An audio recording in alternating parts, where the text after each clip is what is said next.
आज इस वीडियो में क्लास 10th का प्रश्नावली 3.1 हम लोग सॉल्व करेंगे।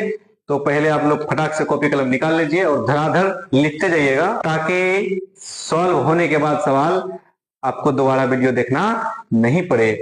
जिस तरह से हम लोग फिल्म देखते हैं तो फटाक से देखते हैं ना कि हाँ ये वाला सीन कट गया, आप समझ में नहीं आया आगे क्या हुआ था, पीछे क्या हुआ था।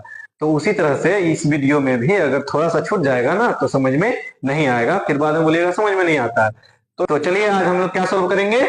आफ्ताब अपनी पुत्री से कहता है 7 वर्ष पूर्व मैं तुमसे 7 गुनी आयु का था, अब से 3 वर्ष बाद मैं तुमसे केवल 3 गुनी आयु का रह जाऊंगा। क्या यह मनोरंजक है? क्या यह मनोरंजक है? इस स्थिति को बीजगणितीय एवं ग्राफीय रूपों में व्यक्त करना है। सबसे पहले इसका समीकरण बनाना है, इस भाषा से समीकरण बनाना है। समीकरण बनाने के बाद जो है उसका ग्राफ खींचना है। तो चलिए किस तरह से समीकरण बनाते हैं उसको समझते हैं ध्यान से। तो आफ्ताब अपनी पुत्री से कहता है 7 वर्ष पूर्व मैं तुमसे 7 गुनी आयु का था। पूर्व का मतलब होता है पहले, 7 वर्ष पहले। मान लीजिए आफ्ताब कोई अंकल का नाम है और वो जो है अपनी पुत्री से क्या कहता है कि 7 वर्ष पूर्व मैं तुमसे 7 गुनी आयु का था। मतलब अभी जितना उसका उम्र हो रहा है उससे 7 साल पहले वो जो है अपनी पुत्री से 7 गुनी आयु का था। सबसे पहले आफ्ताब का वर्तमान उम्र मान लिए x वर्ष और उसकी पुत्री का जो है वर्तमान उम्र कितना मान लिए y वर्ष। अभी दोनों का वर्तमान उम्र माने हैं। अब क्या करेंगे, इसका उम्र में भी 7 वर्ष पहले जाएंगे और इसके उम्र में भी 7 वर्ष पहले जाएंगे, क्योंकि पूर्व में बोला गया है कि 7 वर्ष पूर्व। आफ्ताब क्या बोला है? 7 वर्ष पूर्व मैं तुमसे 7 गुनी आयु का था। तो आफ्ताब का उम्र में भी 7 साल घटेगा और उसके पुत्री का आयु में भी 7 साल घटेगा। तो दोनों का 7 साल घटाने के बाद कितना उम्र आता है उसको पहले निकाल लेते हैं। तो देखिए 7 वर्ष पूर्व जो है आफ्ताब का उम्र क्या हो जाएगा, x माइनस 7। वर्तमान में x वर्ष हो रहा है तो 7 साल पहले जाएंगे तो 7 साल उसमें से घटेगा ना। जैसे मान के चलिए हम आफ्ताब का अभी उम्र मान लेते हैं या किसी व्यक्ति का उम्र मान लेते हैं 45 वर्ष और 7 साल पहले उसका कितना उम्र होता होगा, तो इसमें से 7 घटाना पड़ेगा ना, तब ना पता चलेगा कि 7 साल पहले जो है इसका उम्र कितना होता था। तो 45 में से 7 को घटा देंगे, कितना बचेगा, तो बच जाएगा 38 वर्ष। कितना वर्ष बचेगा? 38 वर्ष। तो सेम उसी तरह से जब x वर्ष वर्तमान उम्र माने हैं तो उसमें से 7 वर्ष घटा दिए आफ्ताब का उम्र में से भी और उसके पुत्री के उम्र में से भी कितना वर्ष घटा दिए, 7 वर्ष घटा दिए। कोई भारी चीज नहीं है। आप देखिए आसानी से तुरंत समझ में आ जाएगा कि कैसे बनता है समीकरण। दोनों का 7 वर्ष पूर्व का जो है आयु निकाल लिए। 7 वर्ष पूर्व का आयु के बाद जो है क्या बोला गया है, 7 वर्ष पूर्व जो है मैं तुमसे 7 गुनी आयु का था। समीकरण बनाने के लिए हमेशा दोनों साइड का जो होता है उसको बराबर करना होगा। क्या करना पड़ेगा? बराबर करना पड़ेगा। तो आफ्ताब का उम्र बराबर कर देते हैं उसके पुत्री का उम्र। ध्यान दीजिएगा समीकरण कैसे बनता है। आफ्ताब का उम्र कितना है, x माइनस 7। 7 वर्ष पूर्व आफ्ताब का उम्र कितना है, x माइनस 7 और उसके पुत्री का उम्र कितना है, तो y माइनस 7 है। कितना है? y minus 7। यही है ना। वर्तमान उम्र था x वर्ष, उसमें से 7 वर्ष घटा दिए तो 7 वर्ष पहले का उम्र निकल गया। यहाँ वर्तमान उम्र उसके पुत्री का कितना था, y वर्ष, y में से 7 घटा दिए तो 7 वर्ष पहले का दोनों का उम्र निकल गया। निकालने के बाद जब हम दोनों को बराबर करेंगे तो बराबर करने के लिए देखिए यहाँ पर क्या है, तो ये आफ्ताब का उम्र है जो अपने पुत्री से 7 गुनी आयु का था। तो बराबर जो अभी हम रखे हैं ये तो गलत है। क्यों गलत है? क्योंकि अभी दोनों बराबर है क्या? नहीं है, क्योंकि आफ्ताब जो है 7 गुनी आयु का है और उसकी पुत्री 7 गुनी कम है उससे, आफ्ताब से। तो दोनों को बराबर करने के लिए 7 से गुना करेंगे जो कम है। तो कम उसकी पुत्री है ना, है तो उसकी पुत्री की आयु में जो है हम लोग कितना से 7 से गुना कर देंगे, क्योंकि 7 गुनी आयु का था आफ्ताब। कितना गुनी आयु का? 7 गुनी आयु का। कहने का मतलब अगर उसकी पुत्री का उम्र जो है 5 वर्ष हो रहा है तो आफ्ताब का उम्र कितना हो रहा था उस समय, तो 7 5 35 वर्ष। समझ में आया कि नहीं? अगर उसका पुत्री का उम्र 5 वर्ष हो रहा है तो 7 गुनी आयु का था आफ्ताब, 35 वर्ष का था आफ्ताब। समझ में आया कि नहीं आया? तो हम जब दोनों को बराबर करेंगे तो उसकी पुत्री का उम्र में कितना से गुना कर देंगे, 7 से गुना कर देंगे। सिंपल तो है। तो उसकी पुत्री की उम्र में 7 से गुना कर दिए, अब दोनों बराबर हो गया। अब बराबर हो गया तो अब हम इसे समीकरण बना लेंगे। जब तक बराबर नहीं करेंगे समीकरण नहीं बनेगा। समझ में आ गया कि नहीं? तो सब बराबर कर लेते हैं। अब इसको सॉल्व करते हैं। तो x माइनस 7 बराबर 7 गुना y, 7y माइनस 7×7 = 49, कितना 49। अब देखिए यहाँ पर तो चर को एक साइड कर लेते हैं, अचर को एक साइड कर लेते हैं। तो चर है x और यहाँ 7y इधर कौन में है, प्लस में है, इधर आएगा तो माइनस में। इसके आगे वाला चिन्ह देखना है कि इसके आगे में कौन सा चिन्ह है। तो आगे में यहाँ पर कोई चिन्ह नहीं है, मतलब वो प्लस में है। अगर माइनस में रहता तो उसके आगे में माइनस लगा हुआ रहता। ये वाला चिन्ह पे मत चल जाइएगा, ये वाला चिन्ह जो है इसका है 49 का। समझ में आ रहा है ना।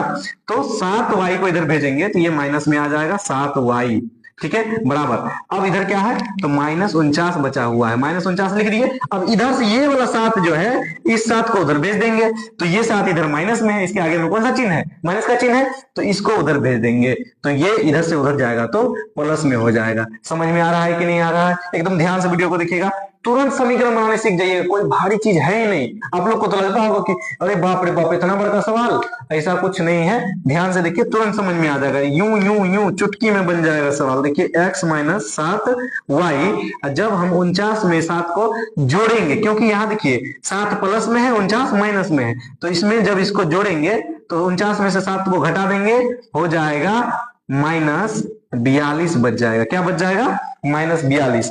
अब तो हमारा समीकरण बनकर तैयार हो गया। ये हो गया हमारा समीकरण 1। हम अभी प्रथम स्थिति का बात किए हैं। प्रथम स्थिति 7 वर्ष पूर्व मैं तुमसे 7 गुनी आयु का था। अभी सवाल यहीं तक सॉल्व हुआ है। सबसे पहले सवाल को देखिए कि सवाल में बोल क्या रहा है। तो यहाँ पे 2 स्थिति बनेगा। समझ में आ रहा है कि नहीं, 2 स्थिति बनेगा। 7 वर्ष पूर्व मैं तुमसे 7 गुनी आयु का था, अब से 3 वर्ष बाद मैं तुमसे केवल 3 गुनी आयु का रह जाऊंगा।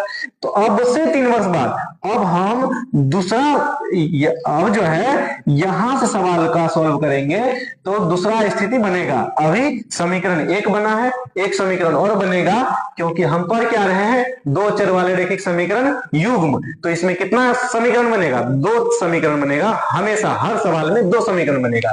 तो अब नेक्स्ट जो है आगे बोल रहा है आफ्ताब, अब से 3 वर्ष बाद मैं तुमसे केवल 3 गुनी आयु का रह जाऊंगा। तो उस स्थिति को देखते हैं कि उससे कैसा समीकरण बनता है। फिर आगे जो है दोनों समीकरण से ग्राफ खींचेंगे। तो वीडियो में बने रहिएगा। उससे पहले इसको जल्दी से आप लोग रोक के वीडियो कॉपी में लिख लीजिए, ताकि दोबारा वीडियो देखना नहीं पड़े और समझ में अच्छा से आ जाए। अब देखिए पुनः क्या लिखेंगे, पुनः लिखेंगे, उसके बाद फिर सवाल सॉल्व करेंगे।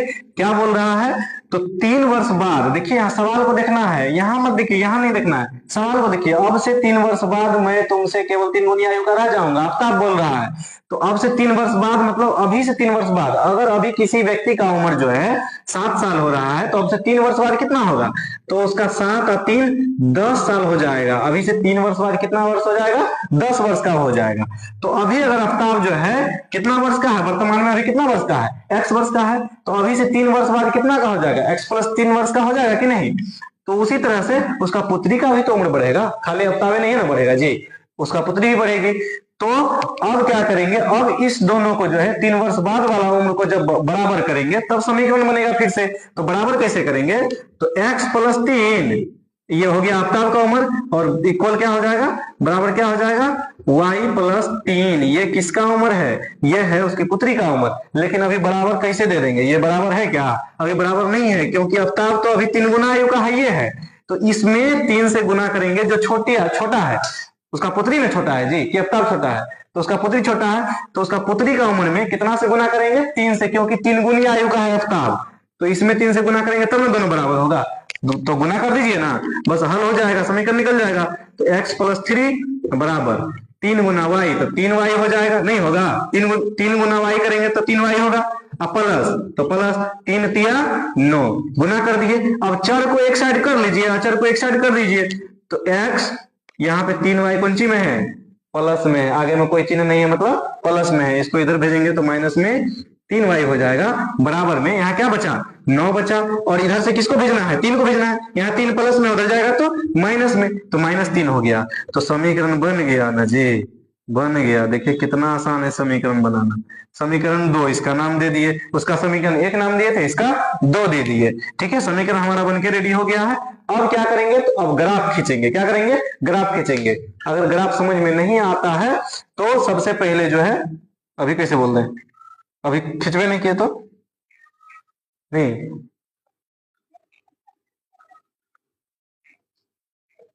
तो बाद में बोलेंगे क्या। अब हम लोग ग्राफ खींचते हैं।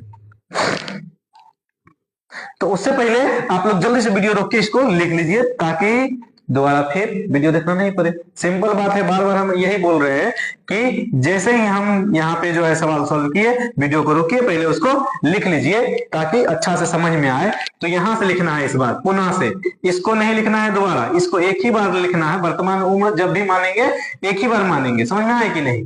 तो इसको हम इसलिए रखे थे ताकि अच्छे से तो आप लोग को जो है समझ में आ जाए, ठीक है। तो जल्दी से इसको लिख लीजिए। तो अब क्या करेंगे, दोनों समीकरण हम लिख दिए और दोनों के नीचे में क्या कर दिया है, एक एक डब्बा बना दिए हैं। अब क्या करना है, x का मान x वाले डब्बा में भरना है, y का मान y के सामने में y वाले डब्बा में भरना है, और दोनों का कम से कम दो दो मान निकालेंगे, तब ग्राफ खिंचाएगा। तो कैसे निकालते हैं मान, देखिएगा ध्यान से। तो सबसे पहले हम जो है एक चर को जो है एक साइड कर लेंगे। क्या कर लेंगे, एक चर का मान निकाल लेंगे। जैसे हमको x यहाँ पे है ना, तो x का मान निकालेंगे तो 7y उधर चला जाएगा, तो x बराबर हो जाएगा -42 और प्लस 7y। क्यों हो गया इधर प्लस, क्योंकि यहाँ माइनस में था। तो x का जो है मान निकाल लिए, क्या निकला, ये निकला। तो अब क्या करेंगे, y का कुछ ऐसा मान अपने मन से रखना है ताकि सॉल्व होके x का मान भी जो है उसी तरह छोटा है। y का कितना मान रखेंगे कि x का मान जो है छोटा से छोटा है। तो यहाँ पर 7y है, 7y के जगह पे जो मान रखेंगे उससे 7 में गुना होगा, तो 7 में गुना होगा और इससे जुड़ेगा घटेगा। तो y का मान जो है, तो y बराबर 6 रख लेते हैं, तो 6 7 42 हो जाएगा, और यहाँ पे -42 है, इधर +42, दोनों कट के x का मान कितना आ जाएगा, 0 आ जाएगा। तो x बराबर हो जाएगा -42 और प्लस 7 गुना 6। अब देखिए x का मान कितना छोटा निकल गया, नहीं निकला, बिल्कुल छोटा निकल गया। 6 7 42 प्लस 42 -42 घट के क्या आ जाएगा, 0 आ जाएगा। तो x बराबर कितना हो गया, 0। y का मान कितना रखे थे, 6 रखे थे, तो x का मान कितना आया, 0 आया। तो दोनों का खटाल में भर दिए। अब क्या करेंगे, दूसरा मान फिर से निकालेंगे। सेम जो है y का मान कुछ और मान लेते हैं, और जो एक बार मान लेंगे उसके बाद जो है दूसरा मान मानना है, एक ही मान को बार बार नहीं मानना है। तो अब जो है y का मान कितना माने, आप लोग बताइए जल्दी से। y बराबर कितना ले लें, तो y बराबर हम ले लेते हैं 5। कितना ले लेते हैं, 5। तो y बराबर जब 5 लेंगे तो x बराबर हो जाएगा -42 और प्लस 7 और गुना y के जगह पे कितना आ जाएगा, 5 आ जाएगा। सेम चीज यहाँ से यहाँ लिखे, और y के जगह पे 5 आ गया, कितना आ गया, 5। तो x बराबर हो जाएगा -42 प्लस 7 5 35। जब इसको जो है 42 में से घटाएंगे, क्योंकि अलग अलग चिन्ह है ना, अलग अलग जब भी चिन्ह रहेगा तो वो घटता है, वो संख्या क्या होता है, घटता है। और बड़ा वाला संख्या का जो है चिन्ह लग जाएगा उस संख्या में। तो x बराबर हो जाएगा 35 को जो है 42 में से घटा देना है, कितना बचेगा जी, -7 बचेगा। देखिए 42 में से 35 को घटा देना है, उसके बाद बड़का वाला संख्या में जो चिन्ह है वो वाला चिन्ह लगा देना है। बड़ा संख्या दोनों में कौन है, -42 है, तो माइनस वाला चिन्ह जो है यहाँ पे लगा देना है। समझ में आ गया। तो x का मान कितना आ गया, -7। y कितना माने थे, 5 माने थे, तो x आ गया -7। कितना आसानी से पॉइंट निकल गया कि नहीं निकल गया, निकल गया ना जी। तो इतना आसान है ग्राफ बनाना, पॉइंट खाली निकालेंगे बस, ग्राफ खींच देंगे, तुरंत खींचा जाएगा। अब देखिए इस समीकरण का निकालते हैं। अब देखिए हम इस समीकरण का निकालते हैं। इस समीकरण का क्या है, तो x सेम इसी प्रोसेस से इधर भी निकालेंगे, इसी प्रोसेस से सेम x को इधर रहने दे देते हैं और 3y को उधर भेज देंगे। तो x बराबर हो जाएगा 6 और प्लस 3y, क्यों, इधर माइनस में 3y है, उधर जाएगा तो प्लस में हो जाएगा। तो अब जो है y का मान लेते हैं। y का मान क्या माने, ताकि जो है x का मान भी छोटा है। तो देखिए ना, यहाँ पे 6 है, यहाँ 3 है, प्लस में क्या है 3 गुना y। तो y के जगह पे जो भी मान रखेंगे वो 3 से गुना करेगा, और गुना करने के बाद जो है 6 में जुड़ेगा या घटेगा। तो y बराबर जो है हम -2 ले लेते हैं। कितना ले लिए, -2। y बराबर कितना लिए, -2। तो x का मान कितना आएगा, x बराबर 6 प्लस 3 गुना -2, क्या आ गया, -2। अब x का मान क्या आ जाएगा, तो 6 प्लस और माइनस, -3 गुना 6। समझ में आ गया कि नहीं, ये दोनों कट जाएगा, क्या हो जाएगा, घट के 0 आ जाएगा। 0 आ गया ना, x का मान कितना आ गया, 0। y का मान कितना माने थे, -2 माने थे, x का मान आ गया 0। कितना आ गया, 0 आ गया। अब सेम उसी तरह से